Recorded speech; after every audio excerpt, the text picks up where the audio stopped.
제가 수년 전에 섬기던 교회에서 교역자 수련회를 간 적이 있습니다. 일본이라는 나라로 갔다 왔는데 모든 그 수련회 가운데 모든 활동들이 마친 후에 이제 다시 호텔로 돌아와 라운지라는 곳에서 모이기로 했습니다. 그런데 제가 속으로는 라운지 여러분 이 라운지라는 이미지가 어떻습니까? 라운지라는 곳이 돈을 더 많이 내야지 갈 수 있는 특별한 곳, 좀 특수한 장소라고 저는 인식을 하고 있었기 때문에 우리가 라운지라는 곳을 간다고 생각을 했었습니다. 부푼 마음을 가지고 라운지로 갔습니다. 갔더니 생전 처음 보는 고급된 인테리어와 또 고급 음식들, 디저트, 심지어는요 이 병에 든 병음료들이 쫙 나열이 돼 있더라고요. 처음에는 좀 쭈뼛쭈뼛했습니다. 왜냐하면 그 호텔을 이용하는 투숙객들이 전부 다 라운지를 이용할 수 있는 것은 아니었기 때문입니다. 쭈뼛쭈뼛하는데 저희를 인도해 주신 그 목사님께서 이거 모든 거 마음껏 먹어도 되는 거라고, 무한 리필이 되는 뷔페니까 저 병음료도 마음대로 먹어도 되고 심지어는 싸가도 된다고, 물론 그 호텔 그 식소 안으로 조금 싸가서 먹어도 된다라는 이야기였습니다. 이거 정말 먹어도 돼 라는 이야기를 듣고 먼저 몸소 작은 병에 든 음료를 까서 맛있게 드시는 모습을 보고 나서야 저는 거기 있는 음식을 정말 맛있게 먹었습니다. 거기 있는 의자와 또 거기 나열되어 있었던 작은 견과류, 초콜릿들이 실은 이 설교를 준비하면서 눈에 선하게 생각이 나지더라고요. 보통 여러분들은 호텔을 가시면 어떻습니까? 호텔에 가면 아마도 호텔 안에 있는 냉장고를 열어봤을 때 그 안에 있는 음료수는 만지지도 않고 눈길도 주지 않는 것이 우리들의 모습입니다. 왜냐하면 비용이 너무 비싸기 때문입니다. 그런데 목사님께서 설명해 주시면서 제가 이용하고 있던, 우리 팀이 이용하고 있던 이 라운지는 우리가 발권한 그 호텔 티켓에 이미 포함된 가격이기 때문에 마음껏 이용해라 라는 설명을 듣고 나서 그 이후에도 저는 시간마다 그 라운지에 가서 음료수와 디저트를 먹었던 경험이 있습니다. 공항 라운지를 한 번도 가본 적은 없습니다. 그리고 영화나 TV에서 보았던 호텔 라운지는 제 인생에 한 번도 가보지 못할 거라는 생각을 했습니다. 물론 그 이후에 한 번도 가보지는 않았습니다. 그러한 생각을 했었던 것은 아마도 제 안에 있었던 선입견이 제 안에 큰 몫을 했던 것 같습니다. 라운지는 비싼 곳이야. 라운지는 더 비싼 티켓을 내거나 더 많은 돈을 내거나 나보다는 조금 다른 지위와 명예를 가진 사람들이 가는 곳이야 라는 생각들이 저를 주장하고 지배하고 있었기 때문에 막상 처음 라운지를 갔을 때 쭈뼛쭈뼛 이용하지 못했었던 것 같습니다. 비용이 지불되었고 나에게 그곳을 마음껏 이용할 수 있는 자격이 있다라는 그 이야기를 듣고 그것을 받아들인 후에 저희 호텔 키를 가지고 그곳을 이용할 수 있다라는 것을 몸소 경험한 후에야 저는 마음껏 그 호텔에 머무는 기간 동안 그 라운지를 마치 저희 안방처럼 이용했었던 경험이 있었습니다. 여러분, 기독교의 신앙을 한마디로 정의해보면 저는 받아들임이라고 정의할 수 있는 것 같습니다. 하나님께서 계획하시고 이 땅에서 예수님께서 성취하셨고 또 여기 있는 저와 여러분들에게 주신 하나님 나라를 그대로 받아들이는 것, 그것이 아마도 기독교 신앙의 정수가 아닐까라는 생각을 해보게 되었습니다. 그런 면에서 이 기독교 신앙이 가지고 있는 정수, 이 정의는 세상과는 너무나도 다른 점이 명확하게 보입니다. 마치 제가 라운지를 이용할 때 제가 가지고 있었던 선입관, 이것은 더 많은 돈을 지불해야지만 이용할 수 있는 곳이야. 여기는 좀 더 특권층들이 혹은 블랙 카드라고 하는, 플래티넘 카드라고 하는 것들을 이용하는 사람들만이 이용할 수 있는 곳이야 라는 그러한 생각들처럼 세상은 여러분들이나 제가 무엇인가를 이용하거나 그 혜택을 얻기 위해서는 대가를 치러야 된다. 비용을 지불해야 한다라고 우리에게 가르쳐주고 있고 우리가 그 삶의 자리에서 활동하고 있습니다. 그래서 우리가 하나님 나라를 온전히 받아들이지 못하는 것 같습니다. 하나님 나라는 우리의 출신, 노력, 지혜로 들어가고 누리는 것이 아니라 받아들임으로 그 시작의 문이 열립니다.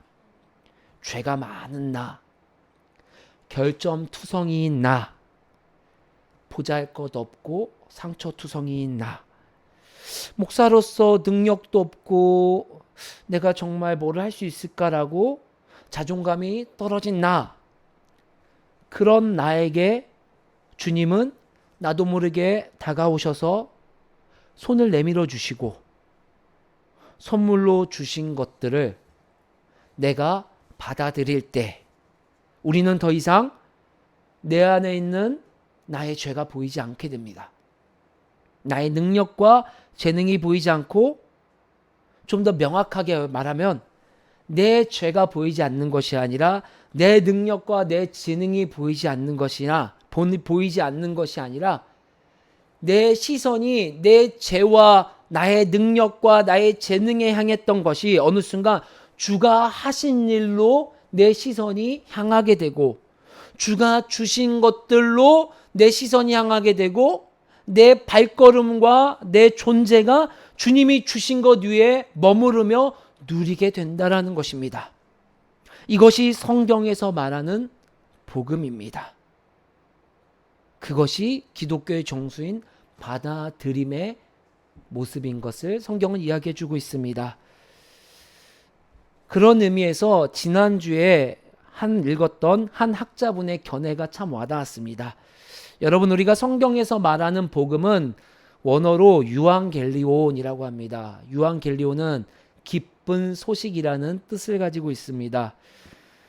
이 원어가 번역이 돼서 우리나라에 들어온 데는 여러 과정들을 겪었습니다. 특별히 우리나라에 들어오게 된 가장 큰 경로는 중국에서 들어온 성경이 번역이 돼서 우리나라에 들어오거나 선교사님들이 직접 번역해서 들어온 이 두 가지 경우로 성경이 우리에게 오늘날 여러분들이 보는 한글로 번역된 성경으로 번역이 되었습니다.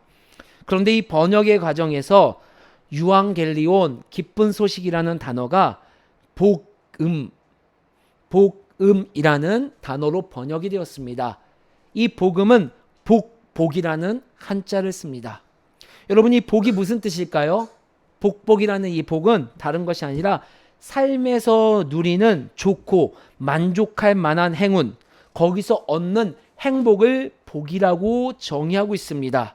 그런데 이 복이라는 단어가 우리나라의 이 토속신앙적인 면에서 보면은 무엇인가 우리가 기복적으로 바라는 것, 그런 의미로 우리 안에 전제되어 있기 때문에 복음이라고 번역이 되었을 때 어느 순간 우리 안에는요, 마치 토속신앙과 샤머니즘 신앙적인 모습들이 우리 안에 혼동이 되었다라는 것입니다. 그러니 이 기쁜 소식이라는 복음이 어느 순간 복을 바라게 되는 것이고, 어느 순간 내가 무엇인가를 해야지만, 기대해야지만 나도 그 복음을 받아 누릴 수 있다라는 잘못된 생각이 우리 삶의 자리에서 조금씩 보이게 되었다라는 한 대목이었습니다. 그런 면에서 그 학자는 이렇게 말하고 있습니다. 복음이 실제 번역이 되었을 때 이런 한자로 번역이 되면 좋지 않았을까? 다른 것이 아니라 기쁠 히를 써서 희음. 좀 어색하죠, 여러분? 복음이 좀 더 차 와닿죠? 근데 의미를 생각해 보세요. 희음. 기쁜 소식. 기쁜 소식. 안타깝게도 희년이라는 제도가 있습니다. 구약 성경에. 땅은 하나님의 것이기 때문에 일정 기간이 지나면 다시 하나님께로 돌아가야 된다. 우리의 소유가 아니다.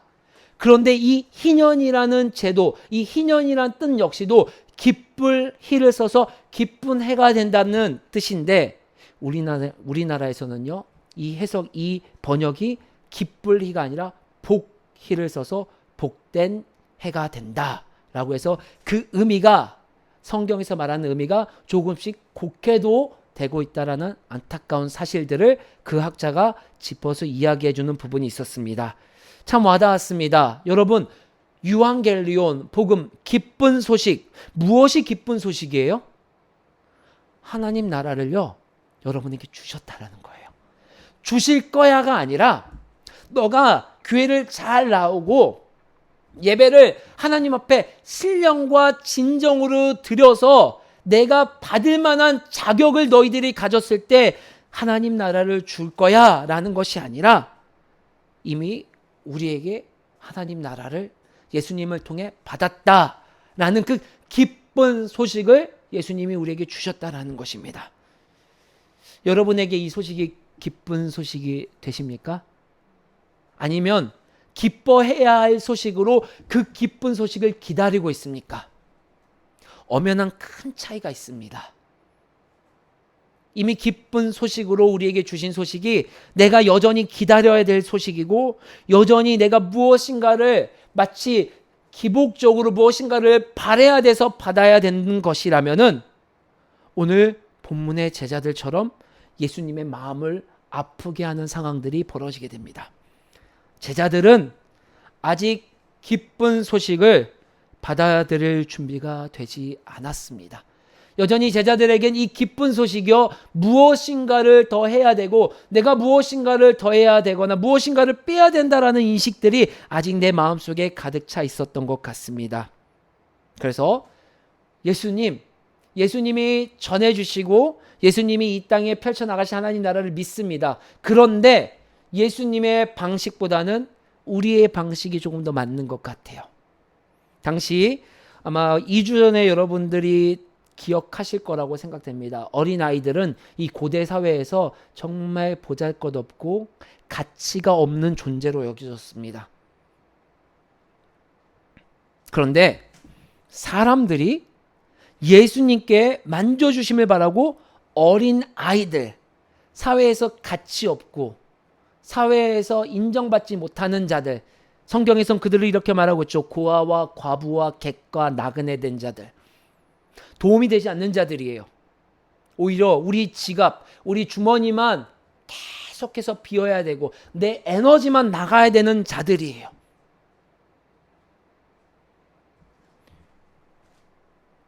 제자들은, 그런 자들은 앞으로 예수님께서 펼쳐나갈 하나님 나라의 도움이 되지 않을 거라 생각을 한 것 같습니다.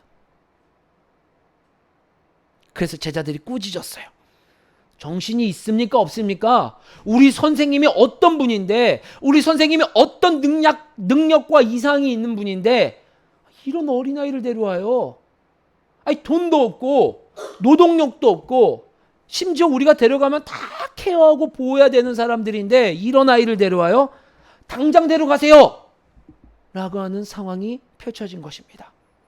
그때 예수님께서 이런 말씀을 하십니다. 우리 15절 말씀을 함께 읽어볼까요? 15절 말씀입니다. 시작. 내가 진실로 너희에게 이르노니 누구든지 하나님의 나라를 어린아이와 같이 받들지 않는 자는 결단코 그곳에 들어가지 못하리라 하시고. 아멘. 여러분, 여기 개역개정 성경에는 받들지 않는 자라고 표현이 되어 있지만 실제 영어 성경을 보면 receive, 그리고 새번역 성경이나 우리말 성경이나 다른 성경을 보면 받아들인다라는 뜻입니다. 즉 어린아이와 같이 하나님의 나라를 받아들이지 않는 자는 하나님의 나라를 들어갈 수 없다, 누릴 수 없다라는 거예요. 즉 어린아이와 같은 의미가 무슨 뜻일까요? 어린아이는요, 있는 그대로 받아들인다는 거예요. 재미있는 이야기지만요, 저희 막내가 자서 이런 얘기를 하는 것은 아닙니다.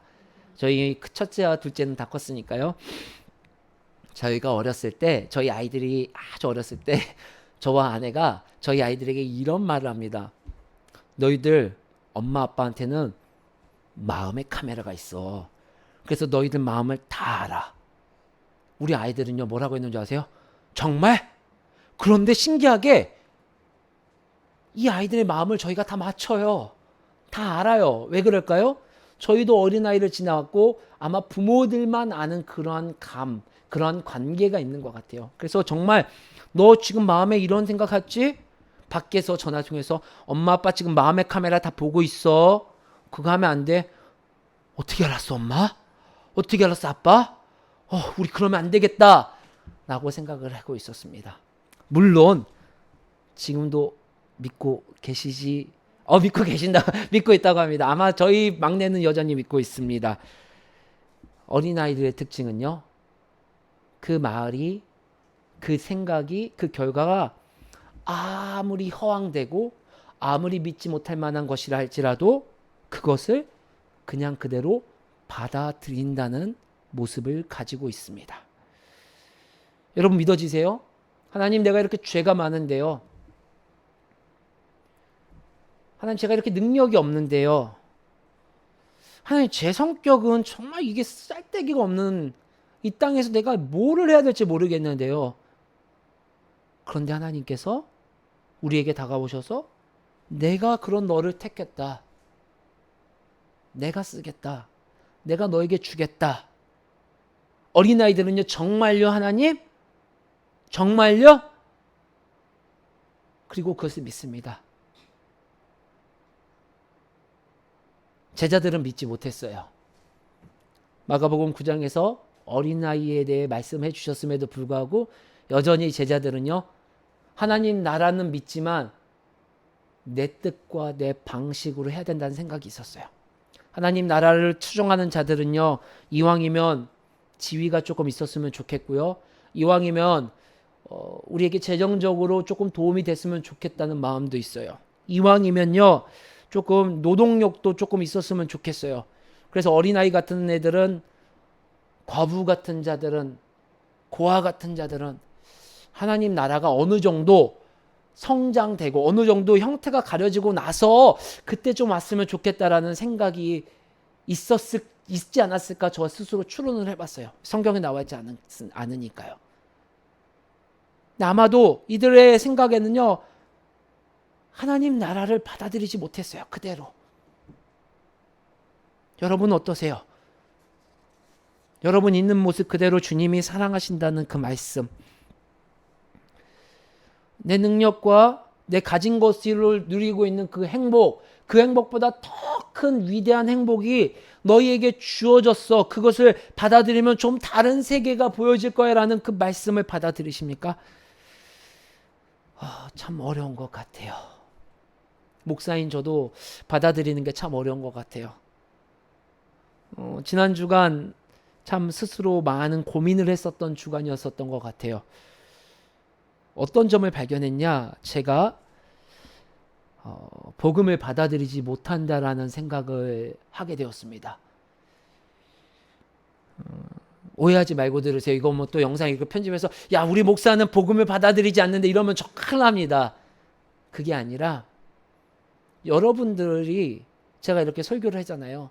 여러분들의 모습, 여러분들의 능력, 여러분들이 가지고 있는 것, 그것을 초월해서 하나님은 여러분에게 큰 사랑을 주십니다. 여러분들은 그 사랑을 받아 누릴 자격이 있습니다. 왜요? 예수님이 여러분들을 불러주셨고 택해 주셨기 때문에. 그런데 이게 저한테는 그 복음의 소식이 향해져 있지가 않더라고요. 그래서 자꾸만 저 스스로 하나님 앞에 질문합니다. 하나님, 제가 이렇게 능력이 없는데요. 제가 이렇게 지금 하나님이 주신 사랑과 은혜를 받아들여도 될까요? 저는 받아들이면 안 될 것 같아요. 그래서 저는요, 더 노력해야 되고요. 저는요, 제 몸을 더 혹사시켜야 될 것 같고요. 저는요, 좀 더 뭔가를 더 해야지만 하나님, 제가 그런 훌륭한 목사가 될 것 같아요. 그런 훌륭한 그리스도인이 될 것 같아요. 정작 여러분들에게는 그런 기대와 그러한 메시지를 전하지 않지만 저 스스로는 저 그렇게 외치고 있는 저의 모습을 발견하게 되었습니다. 그러면서 내린 결론은 내가 복음을 받아들이고 있지 않구나. 내가 하나님이 나에게 주신 그 기쁜 소식을 받아들이고 있지 않구나라는 것을 생각하게 된 한 주였습니다. 내가 이런 제자들처럼 받아들이지 못하여 내가 어린아이들을 모지 못하게 하고 있구나. 오늘 본문은 우리에게 그래서 이렇게 말씀해 주고 있습니다. 우리가 그리스도인으로 이 땅에서 하나님 나라를 누리기 위해서 필요한 것이 있음을 먼저로는요, 오늘 말씀의 제목처럼 받아들이셔야 되는 것입니다. 하나님이 여러분에게 주신 것들, 주시기로 한 것들을 받아들이십시오. 단 기억하십시오. 그것은 공짜가 아니라 예수님께서 자신의 목숨으로 지불하셨다는 것을. 그러니 여러분 받아 누리시면 되는 거예요. 저처럼 쭈뼛쭈뼛 이미 호텔 가격에 라운지가 포함됐음에도 불구하고 갈까 말까? 만약에 가서 찍었는데 삐 소리 나서 창피하면 어떻게 하지? 그것이 아니라 이미 여러분에게는요, 패스되는 카드를 받으셨어요. 예수 그리스도라는 놀라운 그 사랑과 은혜와 희생으로 이제 여러분들 마음 가운데 하나님이 주신 그 하나님 나라를 받아들이시면 되는 거예요. 누리시면 되는 거예요. 난 아직 부족한데, 난 아직 좀 준비가 덜 됐는데, 여러분 그런 자들에게 주님이 찾아오신 거예요. 두 번째론 분별해야 합니다. 참 분별이 참 중요한 것 같습니다. 우리는 우리 생각이 너무 앞서서 하나님의 사랑, 하나님의 나라를 누리지도 못하고 하나님의 일을 그르칠 때가 많은 것 같습니다. 제자들은요, 어떻게 해서든 하나님 나라에 도움이 되고 싶었고 하나님 나라의 확장이 되길 원했었던 정말 위대하고 중요한 분들이었습니다. 그런데 어린아이들을 내쫓은 것을 보면 분별을 하지 못했다라는 것을 우리가 알 수 있습니다. 자신들의 생각과 기준으로. 그래서 우리는 늘 분별해야 합니다. 지금 나의 상황과 기준으로 하나님 나라를 재단하고 있진 않는지, 잘못된 열심이 있는 것은 아닌지 분별해야 합니다. 그럴 때 하나님 나라를 온전히 누릴 수 있게 되는 것입니다. 그 하나님의 사랑이 나에게 마치 내 부모님이 내 자녀에게 값없이 그 사랑을 주는 것처럼. 제가 어제 기분이 참 좋았습니다. 어제 교회사 학회를 제가 섬기고 왔어요. 너무 감사하죠. 교회사 학회를 섬기면은 교회사 학회를 섬기고 올 때 차비를 저희에게 섬기는 이들에게 조금 줍니다. 딱 오는데 딱 와가지고 제가 딱 집합을 시켰어요. 힘들게 와가지고 딱 와서 자 1번부터 4번까지 다 내 앞으로 와. 딱 왔어요. 이때는 조금 권위 있게 자 1번, 2번, 3번, 4번 딱 하면은 또 왜 저런 소리를 해? 하는 눈빛으로 아내가 투덜투덜 대면서 와요. 2번, 3번 다 왜? 하면서 와요. 4번은 그냥 제 앞에 쓰지도 않아요. 그냥 제 옆에 와요. 그래서 다 와봐 하더니 제가 딱 지갑에서 딱 꺼내서 파란색 한 장씩 딱 줬습니다. 애들은요, 이거 그냥 아빠 이거 힘들게 돈 벌어온 거야 그거 아니에요. 받자마자 주머니로 쓱 넣으면서 아빠 고마워요. 기분이 너무 좋더라고요. 여러분들에게 파란 지폐는 가지 않지만 오늘 맛있는 간식이 준비되어 있습니다. 부모가 그런 거죠. 값없이 너무 밉상일 때도 많아요. 말을 안 들어서 막 큰 소리를 나게 해서 막 분노해요. 오늘도 오면서 차 속에서 얼마나 분노했는지 몰라요. 그래도 기뻐요. 아이들에게 뭔가를 줄 수 있다라는 것. 이 아이들이 이뻐서 주는 것도 아니고 이 아이들이 뭔가 저에게 도움이 돼서 주는 것도 아니에요. 자녀이니까 주는 거예요. 그리고 이 아이들도 자녀니까 우리 아빠한테 우리 아빠가 힘들게 돈을 버는지 안 버는지 몰라요. 그냥 자녀니까 아빠가 주는 거 그냥 받아 누리는 거예요.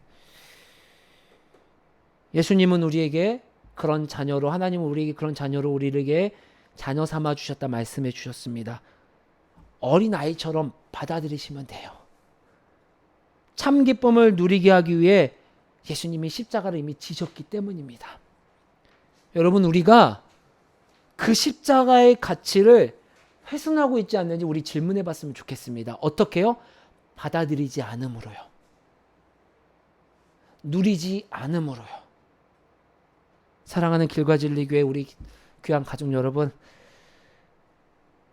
주님이 주신 것, 주님이 누리라고 하신 것, 하나님 나라를 그대로 받아들임으로 예수님께서 2000년 전 십자가에 지시고 희생하시고 부활하신 그 가치를 드높일 수 있는 저와 우리 가족들이 될 수 있기를 주의 이름으로 소망합니다.